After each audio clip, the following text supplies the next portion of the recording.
Well, a very good afternoon, everybody, and welcome back as we continue our Cunard Insights lecture programs. And our next speaker has spent over 40 years as a customs officer. He is a member of the British Society of Criminologists, and as well as lecturing on cruise ships, he also gives lectures at universities and as an after-dinner speaker. And he's the author of 2 books. Ladies and gentlemen, please welcome Malcolm Nelson. Thank you. Thank you, Amanda. Let's put that there. Thank you, Amanda. Thank you. And thank you, everybody. It's amazing that so many of you can neither tear yourselves away from the sun or the food. It's, isn't it? It's a real dilemma. And then a third one comes along. It's tricky. But thank you very much anyway. Very gratifying. Today's talk is 40 Years Catching Smugglers, Part 1. My objective in Part 1 is to give you an insight into how customs officers in the Green Channel catch drug smugglers. Just that very, very small bit of work. But hopefully I'm going to answer questions that you've asked yourselves over the years when you've been travelling. I wonder why they stopped them. I wonder why they didn't stop them. And why is there nobody here? Unfortunately, we seem to be asking that more and more these days. Are we being watched? Because we have that feeling, don't we, that we are being watched. Yeah, well, you are. Just so you've got the right feeling there. My wife's aunt and uncle go abroad once a year. They always ring us up when they get back, tell us what sort of time they've had a nice time, etc. There'll always come a point during that conversation where my wife looks at me so accusingly. Why do they always stop my Uncle Fred? Now, the men in the audience will relate to this. How do you explain to your wife that her Uncle Fred looks like a criminal? So that's what today is about. We're going to look at the Green Channel interception. Now, this dog actually has got nothing to do with the Green Channel interception, but it's a lovely dog called Bruno, and I couldn't find anywhere else to fit this picture in, so I thought we'd have that now. Yeah, lovely animal, Bruno. For the purpose of this talk, we're at Heathrow Airport. There's 2 reasons for that. One, I spent an awful lot of my career at Heathrow Airport, so obviously a lot of what I'm telling you is what's actually happened. Secondly, and more importantly, as far as this talk is concerned, in the UK, in the region of 80% of the drugs that we find are found at Heathrow. Now, there are a whole variety of reasons for that. One of those is about resourcing, the amount of staff we have there, but mainly it's because the drug smugglers actually target Heathrow because to them, time is money, just like in any other business. If they can buy the goods in, say, Lagos one day, ship them over to the UK the next day, they can have them on the streets of London within 36 hours. Now that, anybody out there in their own sort of business will realise that sort of thing makes good financial sense. Of course, the great big cartels, they can afford to take a little bit longer. But the medium-sized and the small businessman in the drug world, that is vital. So for the sake of today, we are at Heathrow. We've got an officer stood in the Green Channel. He's watching a sea of faces come through, because that's how it appears to you as an officer. There's 450 or so people on every wide-bodied jet. 50 or so of those have come through very quickly because they've got no checked-in baggage, or they'll be delayed, held up at immigration or port health. But that other 400 or so, they will all get their last bag more or less at the same time and charge. And they'll be coming through 20, 25 minutes, maybe 30 minutes. So that's your window of opportunity. They're looking for these 3 things initially. They're looking for diacetylmorphine. To you or I, that's heroin, smack. Brown is one of the, you can see why it's called brown. The 2 different colours really just represent, this is the one up here, sorry, I should be indicating that. The 2 different colours just represent the degree of purity, the white one being extremely pure. They're looking for, well, I won't even try to pronounce that, but that's cocaine, or coke, or snow. You can see why it's called snow by the colour of it, or Charlie, a whole variety of names. And the last one they are looking for, although we do have an awful lot of pressure on us that that should now be decriminalised, cannabis is still one of our main targets. There are, of course, loads and loads of other drugs. You know, at the moment, Tina, crystal meth, is very, very popular, and we're seeing a lot of that coming in, and you get almost like fashions of different drugs. But these three stay with us all the time. So that's mainly what we are talking about during this talk. The officer is stood in the green. Now, he's not there by accident. He hasn't strolled into work that morning, put on his uniform or her uniform, and gone off to whichever terminal or whichever green channel they fancy. It's a bit more scientific than that. They're a member of a team. The team leader has been to talk to somebody who goes by the radio call sign of Alpha 1. Alpha 1 is like this person here. Alpha 1 is like the fat controller. Nothing moves without Alpha 1 saying it should move. Is in charge.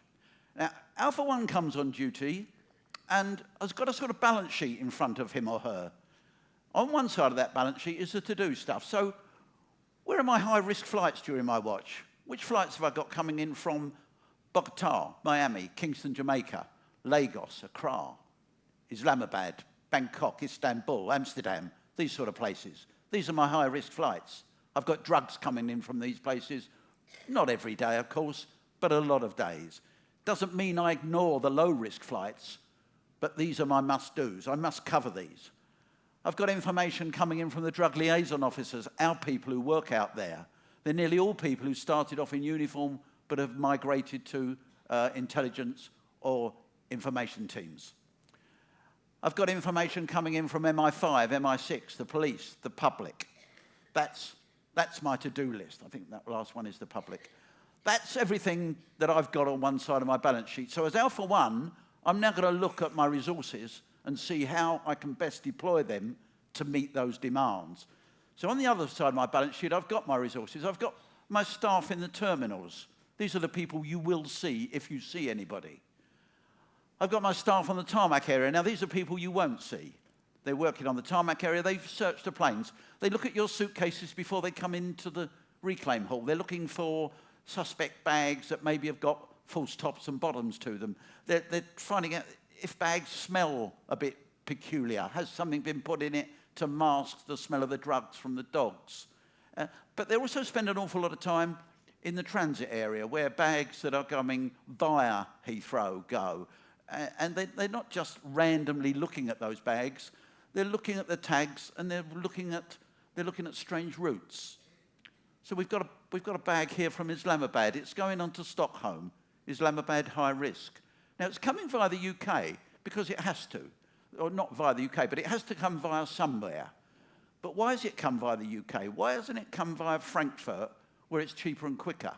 Or via Amsterdam, where it's quicker? Why has it come via Heathrow? Is it what we call, using our jargon, a rip-off bag? A rip-off bag being a bag that's been put on in Islamabad by a genuine passenger, although a genuine but criminal passenger. They will have destroyed anything that connects them to that bag, and when the plane gets to Heathrow, they will land themselves as if they're in transit, but they will disappear. That bag will be ripped off by a gang, a criminal gang that works airside on the tarmac area. Now, these criminal gangs, they have genuine reasons for being in the tarmac area. They're loaders, they're cleaners, they're caterers. But they will rip that bag off, secrete it in whichever vehicle they've got, and disappear out one of the gates where there are no customs. So the tarmac teams have quite a wide remit. We're not dealing with those too much today, so that's why I've given you just a little potted version of what they do. Next, on those resources side, Alpha 1's got his dog teams. How many dog teams have I got on today? Round about 30 to 35% of the drugs that we find, the dogs find on our behalf. And then last of all, a little team called the DITs, the Detection Information Teams. Again, this is where we look at routes a lot of the way. This team, they spend their whole working life looking at names, lists of names. All those high-risk flights I mentioned just now, they're going to go into the database for those airlines, bring up the passenger lists. Then they're going to go into our database and bring up the suspect list for those regions and try and marry those names up. That's like looking for needles in haystacks, but they do find a lot of needles. then they're going to start looking at funny routes. So they just fix on people for whatever reason. So maybe they fix on Mr. Smith of Reading. Now, I have to pause at this moment, because if Mr. Smith of Reading is here, I've got to change the whole talk. No, okay, that's good. Yeah, Mr. Smith of Reading, he's gone from Heathrow to Bogota. Now, I've already said to you just that Bogota is high risk. He's gone direct. When we look at his return journey, we can see he's coming via Brussels. Now, that could be quite an innocent thing. If he's a legitimate businessman, he could well have business to do in Brussels. I mean, he won't for much longer, but he could well at the moment. So, but we're suspicious lot, we Customs. We're now thinking, well, is he legitimate? Or is he doing that, our Mr. Smith, because he knows that we will be watching the Bogota, and he thinks we won't be watching the Brussels? He's right on both accounts, quite honestly. So now we look back, and we see when he left Heathrow, he left with around about 10 kilos of baggage. He's moving on from Bogota to Brussels with round about 30 kilos. Now, again, as I say, that could be quite innocent. If he is a legitimate businessman, he could well have picked up merchandise, couldn't he? He could have picked up samples, whatever. But, coincidentally, the optimum payload for Class A drugs, and by Class A, I'm normally referring to heroin or cocaine, the optimum payload is 20 kilos. A hard-sided suitcase with a false top and a false bottom to it will carry 10 kilos of either of those drugs. If you've got two suitcases, it doesn't look untoward.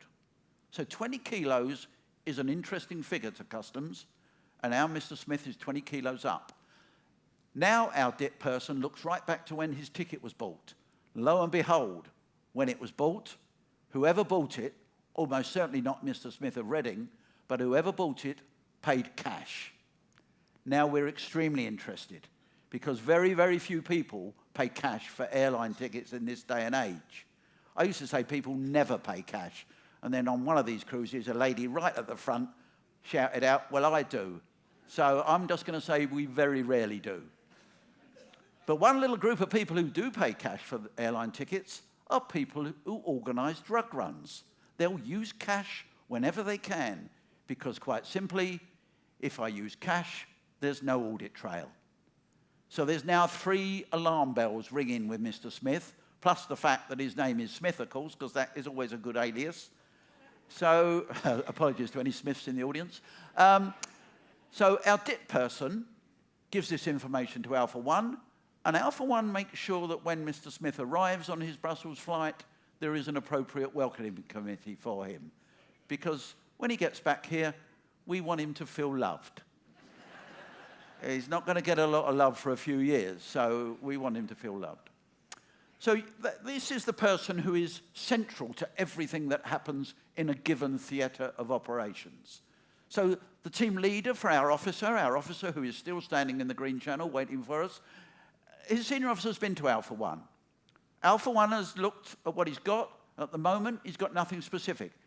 He's instructed the team leader to take his team to Terminal 3 and to deal with the Jamaican flight, the Kingston Jamaica flight. Just a high-risk flight. Nothing specific, just a high-risk flight. So that's all the officer knows as he looks at this sea of faces. He knows in amongst this is a high-risk flight. He's probably been to the front of the channel to start with, just to actually have a look at the people congregating around the belt. Now he's in the channel and he's looking at the people coming through. The first thing on his mind is, what are we getting a lot of at the moment? What's in, if you like, almost fashion. You get a fashion of a certain type of concealment, a certain type of person, certain type of baggage. And you won't just get one, you'll get several. And then they go away and they're replaced by others. So he's got at the forefront of his mind, what are we getting at the moment? I noticed 2 or 3 ladies coming in here, medium-sized black handbags. Up until a year or so ago, they almost certainly would have been stopped coming back from the Caribbean. We were getting half a kilo of cocaine, regular as clockwork, inside medium-sized black handbags. So the officer, as he stood there, he's looking at all these people coming through, he sees a lady on her own with a trolley. Now, on her own is another indicator for us. I would say in the region of 90%. It's very hard to be specific on percentages because they changed so much. About 90% of people who are smuggling drugs travel alone. The main reason being for that, again, another percentage, but again it's 90%, around about 90% of people smuggling drugs, that's the only reason they're travelling. They have no real legitimate reason for travel. So everything they tell me as an officer once I stop them, it is a pack of lies. It's much easier for one person to maintain a pack of lies than it is for two people. If you've got two people, you can bounce them off one another. So he sees a lady on her own. He's now watching her. He can see she's got a handbag sat on the top or on her shoulder.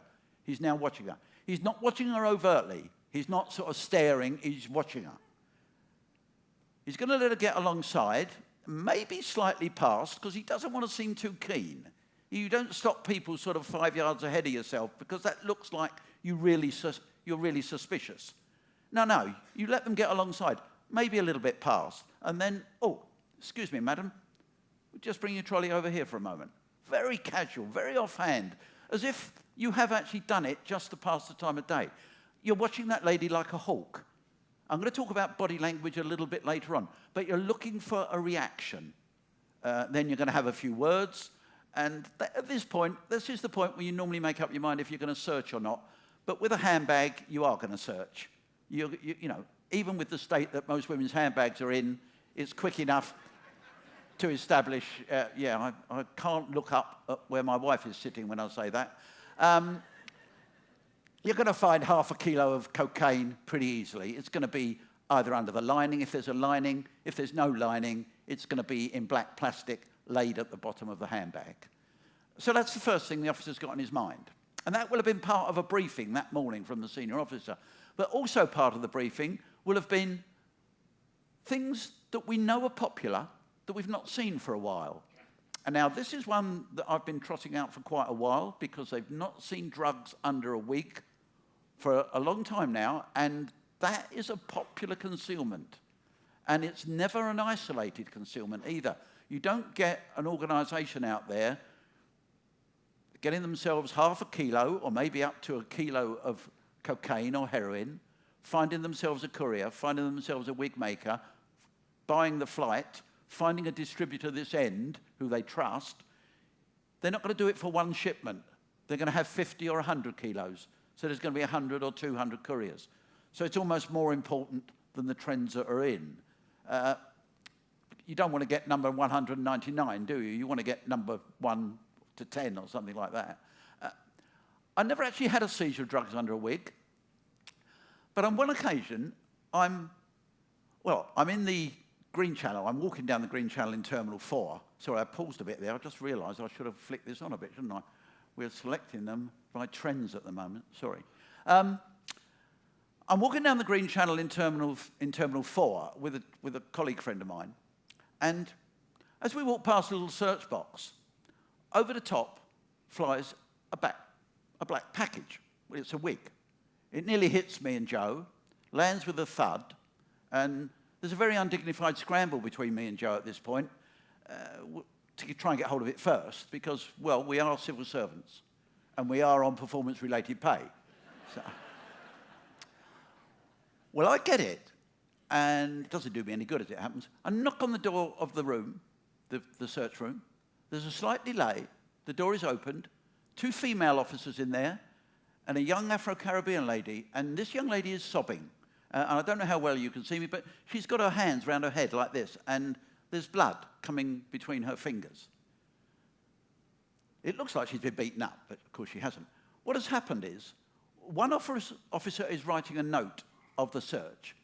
The other one is carrying the search out, and at this particular moment, she's on her hands and knees, looking under the soles of the feet, looking in between the toes.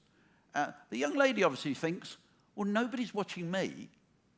So off with her wig, and she throws it over the top. There's no ceilings in these little rooms. She throws it over the top. What she's forgotten, or maybe in her desperation she has ignored, is the fact that they sew these wigs in. So when I look back at the wig that I've got here, sure enough, there's not only the lady's hair attached to it, there's bits of her scalp as well. You will appreciate that makes wigs a lot more difficult than handbags. You can't stand in the green channel and say, "Excuse me, madam, may I have a quick look under your wig?" I'm going to contradict myself here because, of course, you can, but if you do, and it's not a wig, you're almost certainly going to get a complaint. If it is a wig and there's no drugs, you're going to get an even bigger complaint. But even if it is a wig with drugs, of course, the lady is just going to bob up and down, isn't she? So we actually have to cut them off to be sure that it is a wig. I did that a couple of times. Pleased to say what happened to a colleague friend of mine never happened to me. And everybody's holding this lady down. Pete is busily cutting away at this wig when it dawns on everybody, this isn't a wig. Peter said his whole career flashed before him in that moment. It wasn't actually as bad as it sounds because the young lady had 4.5 years in Holloway to let it grow out. Yeah, she did have a stomach full of drugs anyway. So yeah, you've got trends that are in and trends that are out. We've got profiles, drug profiles, pen portraits. They're not in a book, they're in your mind. It's another word I always feel for experience. If you put me into a green channel now and there was a West African, a Lagos flight coming through, I'd have 2 pretty clear pictures of what a drug smuggler is likely to look like coming from that area. 60–70% of the people who I either caught or I was involved in catching would have fitted these profiles. The lady, Nigerian, traveling on her own, dressed very West African, loads and loads of baggage, a real hodgepodge of baggage. She's smuggling cannabis. It's not concealed, it's just in a package. As soon as I show any interest on that package, she suddenly remembers that somebody asked her to deliver that package. I have, of course, asked her several times, "Are you carrying anything for anybody?" And she's denied it. She knows who gave her that package. It's nothing to do with her. She can't remember who it's for this end. That's the female version. The male version, again, he's Nigerian and he's traveling on his own. He's trying to look like a businessman. When you get up close, you realize it's all wrong. He's a bit grubby. The tie's not tied very well. The shoes are all a bit dirty. He's got hard-sided suitcases. He's got full top and bottom to those suitcases. And he's smuggling heroin, maybe cocaine, normally heroin. That's what my experience tells me. As I've said, 60–70% of the smugglers coming from Lagos will look like. The important thing about profiles is that it doesn't stop you stopping other people. They're what you fall back on when there's nothing more interesting around. In my second talk involves a series of case studies. One of them involves a lady called Catherine Madiki. Now, Catherine Madiki, Nigerian, traveling on her own, not dressed traditional at all, not dressed West African, dressed very European. She didn't have loads and loads of baggage. She had an enormous suitcase. She was smuggling cannabis, but it wasn't actually in a package. The whole suitcase was full of plantains that had been slit open, scooped out, filled with compressed herbal cannabis, sewn back together again, and put in bundles and allowed to go black. 42 kilos in there. Now, when I stopped her, she didn't fit the profile. But that suitcase interested me. That was an enormous suitcase, weighed 45 kilos. And she was behaving quite strangely round the reclaim belt. Now, I'm not going to go into that anymore now because, as I've said, it's the first part of my talk tomorrow. And I would like you all to come back to hear the rest of that story. Okay. So, yeah, profiles are great as long as you don't let them dictate what you do. We have information. We get lots of information. It's nearly all useful. Very little of it is not useful. If it's not useful to us in uniform, the officers in the channels, it's because we can't see the name of the people as they come through. But we will have whole lists of descriptions in our notebooks. And we try to memorize those as best we can. If Alpha 1, the FAT controller's got enough staff, and it's particularly good information, he will put people up in the immigration lounge to try and locate the person there. He very rarely has got enough staff to do that. That's a shame, because these days, they're now one and the same. What was customs and was immigration is now border force. So it should be easier, but he still hasn't got enough staff to do that. So it tends not to happen as much as it should. The information from the dogs, of course, I mentioned the dogs earlier, that, of course, that is gold dust because it's actually happening at the time, there and then. You know, we know this is actual relevant information. Alpha One's deployed those dog teams, just like he's deployed the other teams. The handler is at the back of Terminal 3. The dog gives an indication. He gets on the radio to Alpha 1. Alpha 1, this is Delta 4. I'm at the back of Belt 13, Terminal 3. PK 787 from Islamabad. I have an indication. Alpha 1 is appraised of the bare bones of the situation. He's going to come back with 2, maybe 3 questions. He wants a description of what he calls the dirty bag. That's the one with the drugs in it. Yeah, it's going to be something quite nondescript.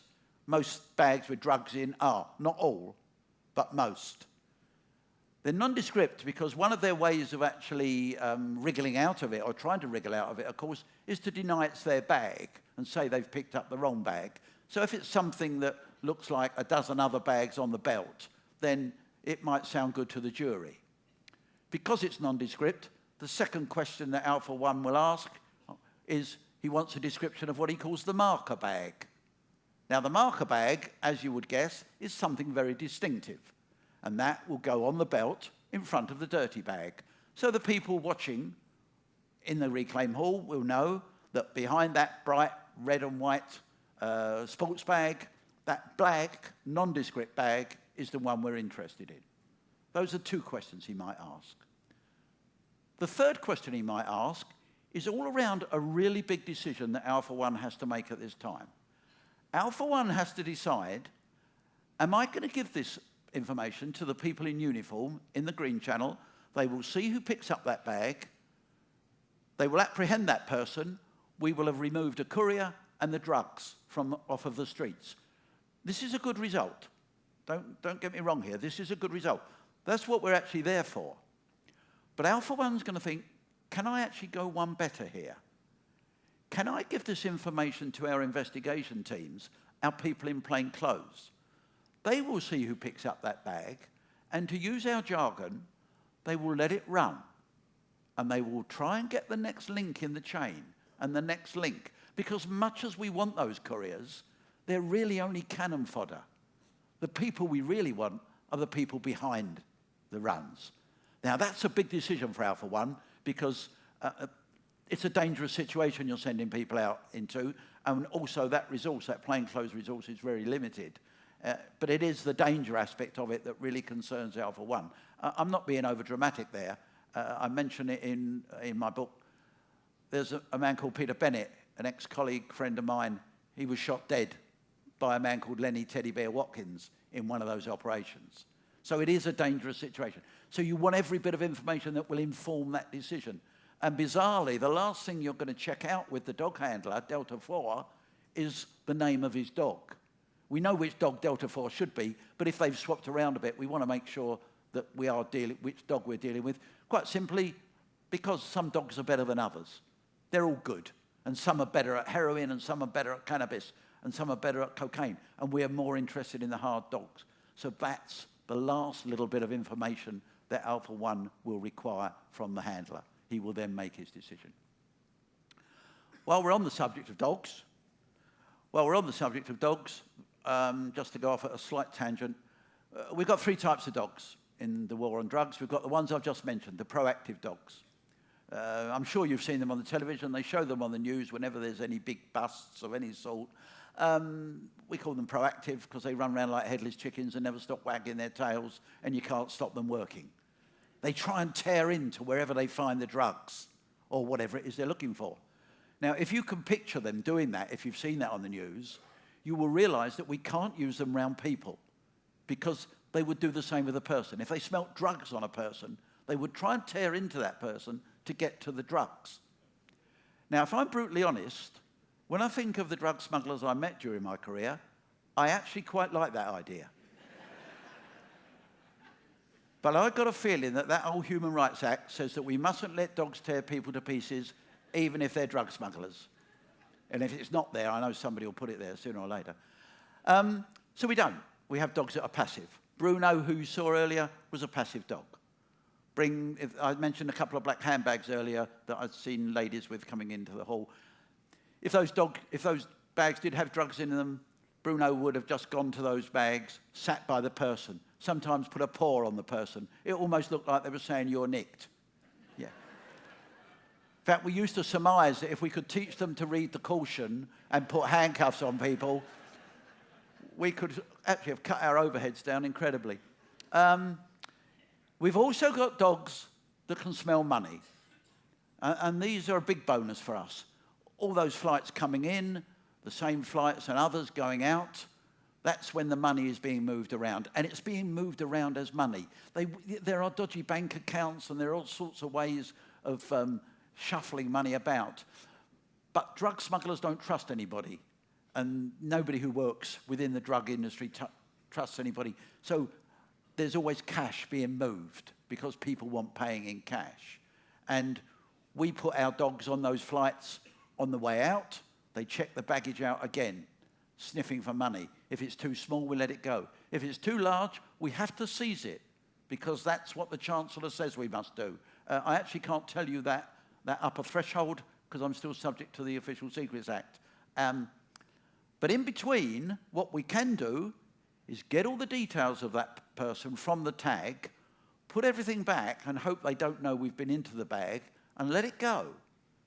And wait for this person to reappear because we know that the people carrying money around are part of the organisation.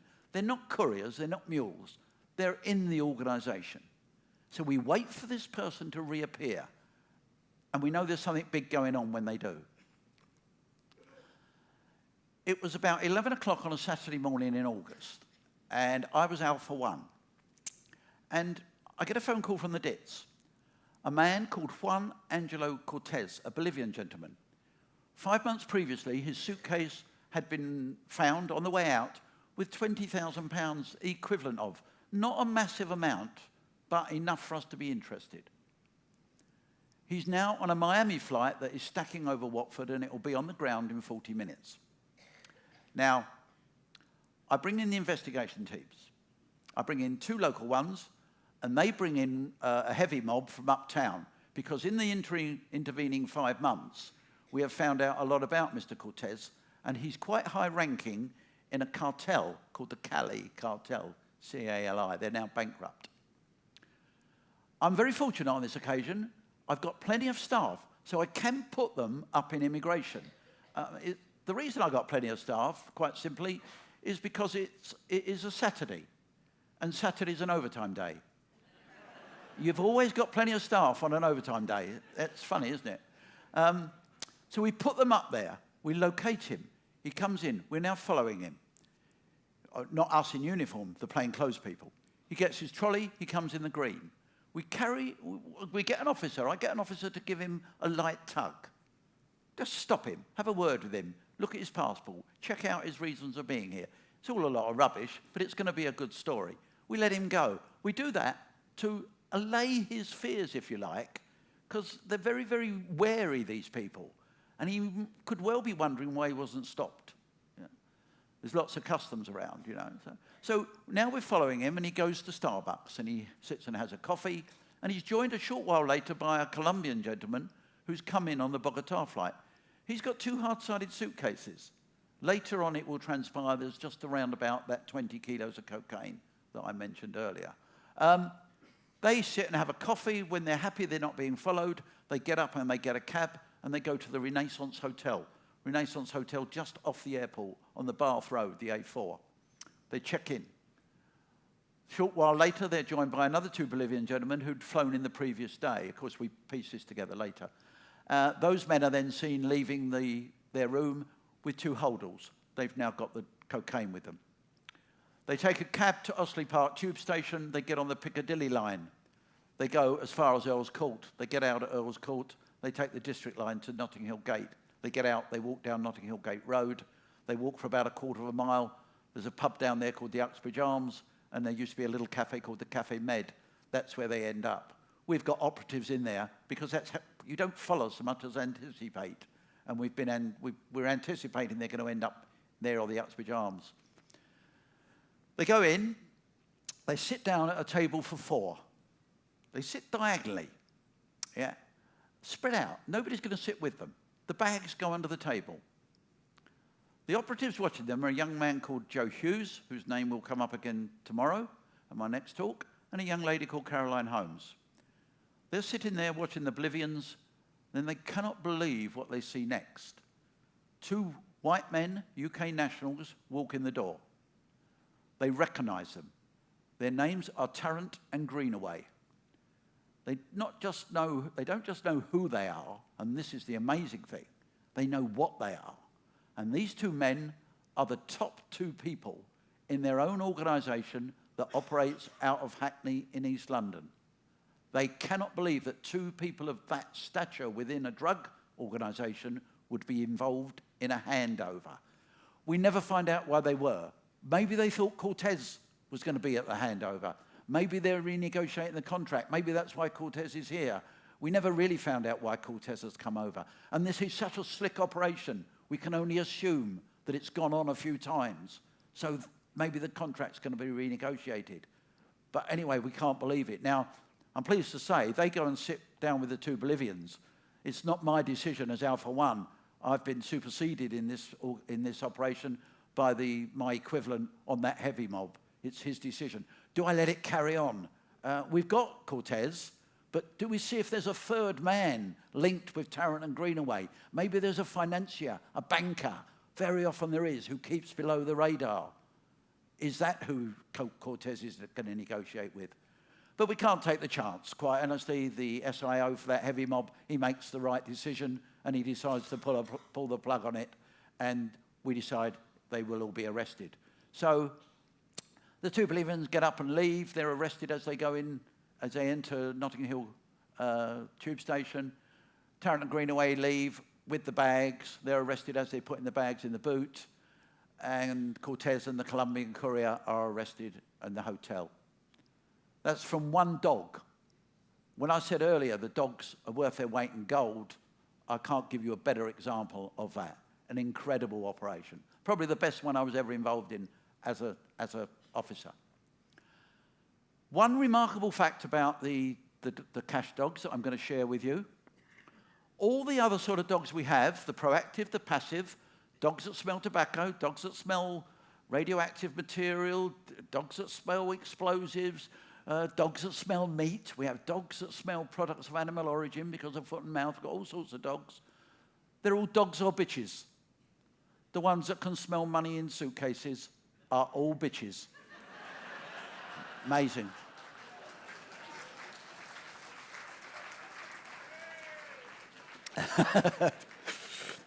Somebody very brave out there cheering. Right, but let's move on, because this is what I was alluding to earlier when I said when there's nothing better around, we fall back on profiles. And that's your experience. Something's not quite right. And it can be any of these 3. It can be the person. It can be the baggage. Or it can be the body language. Yeah, it can be. They just don't look right on the flight. You know, because it's tricky for them. When we travel as what we are, don't we? We're on holiday. We look like holiday makers. We're on business. We look like businessmen. The drug smugglers, as I've said before, 90% of them are just travelling to smuggle drugs. So they can't look like a drug smuggler, you know, with a bag of swag over their shoulder. It'd be too easy, wouldn't it? So they're trying to look like something they're not. And very often, they get it half right, but maybe not on that particular flight. Yeah. A friend of mine, Drew Gohill, stood in the front of the Green Channel on one occasion. The Mombasa flight's going round and round, and he's just stood there. He notices 2 bright pink, hard-sided Samsonite suitcases. Nothing suspicious in that at all, as you will have gathered from what I've said earlier. But Drew's just stood there, and he notices them because they're distinctive. People are congregating round the belt. You've got holidaymakers. We can pick them out. As trained observers, we can pick them out. You've got expats, people who have emigrated from the UK to Mombasa. This was a Mombasa Thursday afternoon. Now, we can pick them out because they still look very British, but a bit out of date. Well, they're still getting their clothes in the UK, but they don't come over it very often, so they're not, you know. So, You've got people who have lived out there for generations, and of course I'm not talking pith helmets and baggy shorts, but it is very distinctive. Lots of very loose cottons and linens. And you've got businessmen, and you've got civil servants. That's what you're going to see on the Mombasa. So Drew is stood there, and he's not going, you're this, you're that. He's not doing that. But when he sees somebody who doesn't fit any of them, it rings the bells. And he sees a man coming down the stairs from the immigration lounge. And this man, he was telling me the story. He said, Malk, he said, he looked like Del Boy. He looked just like Derek Trotter on his way to market. He said, in fact, he said to him, he said, he looked so much like him, I thought Dave was going to come down the stairs behind him. I'm sorry, any sort of Americans or other nationalities, Del Boy, a very famous character in one of our best sitcoms in the UK. But anyway, Del Boy comes down, gets his, and he stands out like a sore thumb. You know. He goes and gets his trolley, picks up those bright pink Sammies. Drew is now very interested. Comes into the Green Channel. Few questions. Del Boy's very calm. The suitcases are opened. There's an empty pillowcase on the top of each one, but apart from that, there's nothing in those suitcases except compressed herbal cannabis. They are completely full of Class B drugs. Well, how did all that get there? Says Del Boy. Where's all my clothes gone, governor? Yeah, yeah, very funny, says Drew. I'll ask the questions, yeah. Anyway, long story short, Del Boy, he's an old age pensioner. He's exactly my age now, actually. He's from a place in Essex called Harold Hill, which is part of the drug triangle in Essex. There's a drug triangle in Essex. And he's been in and out of prison all of his adult life. He's been on holiday. He can't remember the name of the hotel. Amazing. He doesn't look like he's been on holiday because he hasn't. Of course, he's been tucked away in some little room somewhere waiting for the drugs to be prepared. There's nothing in his baggage, in his hand baggage. There's nothing in his baggage except gear. There's nothing on him. It's all Jackanory. So eventually he's charged, his passport's removed, and he's given bail, and he goes home to the depths of his family, the bosom of his family in deepest Essex. We all hear about this, of course, because you don't get many old age pensioners with 2 bright pink Samsonites full of gear. But 2 weeks later, Thursday afternoon again, the team I'm on, we're stood there, very busy on this occasion. That's how it goes. Down the hall is the Mombasa flight, and one of the Sharp Ride members of our team spots something bright pink going round and round. 2 deployed down there. There's 2 bright pink Samsonites. Down the stairs comes another Del Boy clone. Same story. He's from Romford. He's an old age pensioner. He's been in and out of prison all his life. He can't believe that somebody's put all this herby stuff in his suitcases. He's aghast to think that anybody would do that. He's obviously spoken to the other chap because he gives us the name of a hotel, but of course that rebounds on him because we check it out and he's never stayed there. Every other Thursday for about 4 months, we are getting an old age pensioner from that part of Essex with 2 bright pink Samsonites full of gear. We will never know why they kept going. It was like shooting fish in a barrel. But the point of the story, ladies and gentlemen, is that if Del Boy had done what our Mr. Smith of Reading did and come back via Brussels, Drew wouldn't have looked at him twice because he would have looked just right on that flight or on a Paris flight or on an Amsterdam flight. In fact, those bright pink Samsonites would have turned Drew off, you know, because it just wouldn't have looked right. But he didn't look right. Or it can be the baggage, as I've said. A gentleman called Naziru who fitted that description I gave you earlier of a Nigerian smuggler. He's coming through. He's dressed like a businessman. He's got one hard-sided suitcase, but he's got a great big cardboard box on top of this suitcase, Echo TV. So I'm looking at him and I'm thinking, well, if that is a television, why would you bring a television from Lagos to London? We've got lots of televisions. We don't need Nigerian televisions, certainly not. But when I put this to him, because it was a television, he says, oh, yes, it is a second-hand television. Right, actually, that makes it slightly worse, because we don't need second-hand televisions either. But I tapped it very gently with a hammer, and sure enough, Inside the tube, half a kilo of heroin. Half a kilo of heroin. Beautiful concealment prior to me hitting it, but a beautiful concealment. It was a trial run, I'm pretty sure, because it should have had 10 kilos in there. It was such a good concealment. Don't run away with the idea, though, that people bringing silly things in must be up to something. A gentleman comes into the Red Channel on one occasion. He's got his trolley. He's got a big cardboard box on it. The cardboard box is plain, doesn't say anything. What have you got to declare, sir? And he nods at the box. Oh, well, what's in the box, sir? And he says, it's a kitchen sink. In the sort of voice as if to say, well, what else would it be? Or like all the other kitchen sinks, you know. Now, I think he's in the wrong place. I think he should be in merchandise. So I look at his passport, and I say, oh, you're coming from New York. Why are you bringing a kitchen sink? Thinking he's going to say it's merchandise. And he leans across, and it's very conspiratorial. And he says, officer, it's my wife's birthday present. You really have to bite your lip at times. But I was thinking, well, who said romance is dead? I have to say, I couldn't quite contain myself. I did say to him, look, sir, when you give that to your wife, if you've got a first aid kit, have it somewhere really close. But a better example, and I know I'm overrun slightly, but if you can bear with the hunger pangs for a little bit longer, I want to just do one more little anecdote to demonstrate the sort of body language that we're talking about. A gentleman called Omar is coming from Dhaka in Bangladesh. He's with his wife and 2 children, and she's got all the baggage on one trolley. But Mr. Omar has got 3 trolleys. And he's got a wardrobe, a chest of drawers, and 2 bedside cabinets. And you can imagine, it's big, heavy stuff. He's having trouble getting it through the Green Channel. His wife's going very slowly with one, and he's having to push one, get the next one, and push it a bit further, and sort of leapfrog down the Green Channel, which gives us plenty of time to look at him because nobody else can get past. So we're watching him, and in the end, I stop him because this furniture is rubbish. It's absolutely dreadful.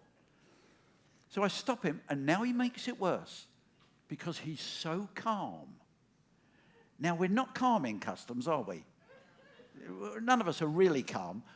We're pushing our trolley through the Green Channel, and there's a man over there assessing our honesty and integrity. So we don't quite know how we should walk to convince him we haven't got anything, should we? So should I be all sort of, or should... And especially if there's 2 of us, should we have a conversation? How do we behave? We just don't know what to do we? I don't know what to do, and I've sort of worked in it for goodness so many years. And then if we're stopped, we don't know how to behave then, do we? Because we don't really mind being stopped, because we're pretty sure we haven't got anything that's going to make us end up in the tower.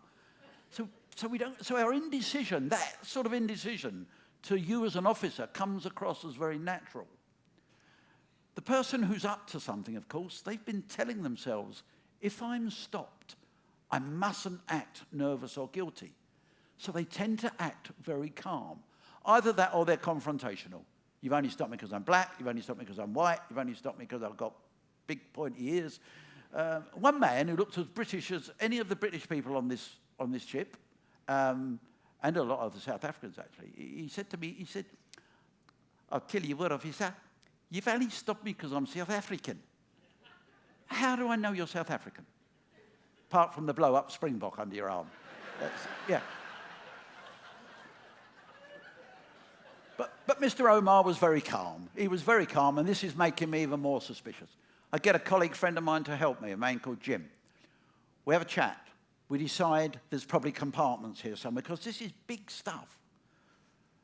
I'm going back to trends now, I was talking about earlier. We've got a trend going on at the time. We're getting, those sort of bags you used to get that you could fold up, and they had like wheels on a base, yeah, and you could reel them along like that, but they were soft-sided. We were getting double bottoms of those with a type of cannabis resin in them. And you have to excuse me here, but it was known colloquially as Paki Black. It was made in Pakistan, and it was very black in colour because it was high in the THC, which is the stuff that actually gives it the buzz. And that's what we think we're going to find. So we take it all apart. No compartments. We have to take it completely apart because the corner joists are quite thick. And we want to make sure there's no sign of tampering with them.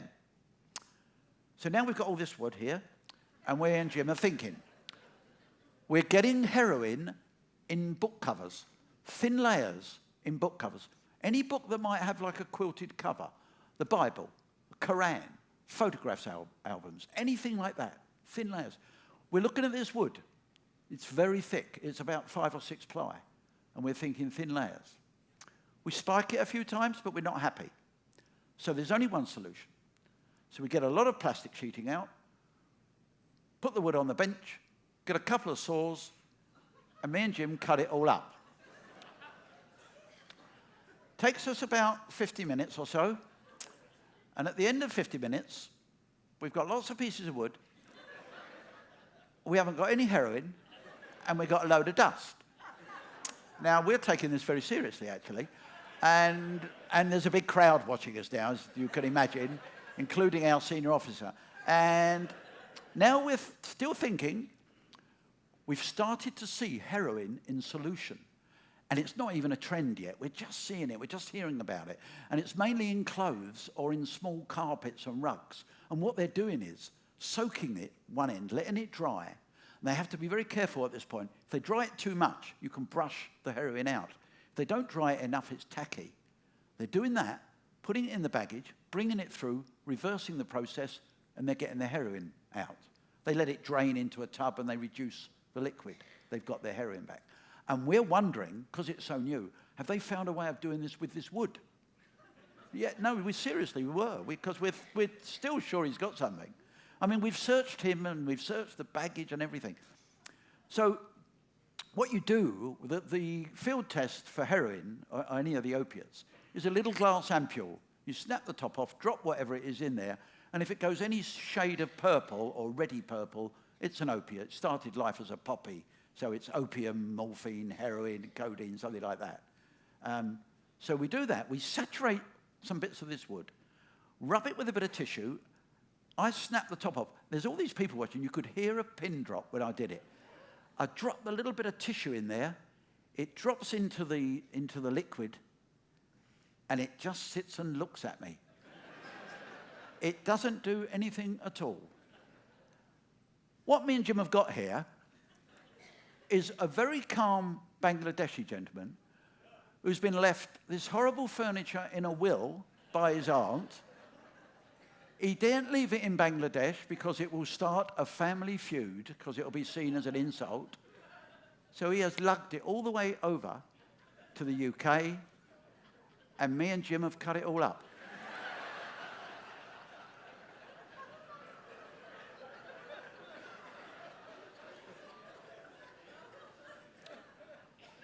But I expect some of you out there are quite upset for Mr. Omar. But I can assure you, when he left happy. No, he was getting some money for some dreadful furniture because we had to compensate him. It was near November the 5th. If his 2 boys wanted a bonfire, me and Jim had done all the hard work. But you know what really cheered him up? And I can picture him now leaving the baggage hall. What really cheered him up was he had all that hassle with his 3 trolleys coming in, but we could get it all on one trolley now. And thank you.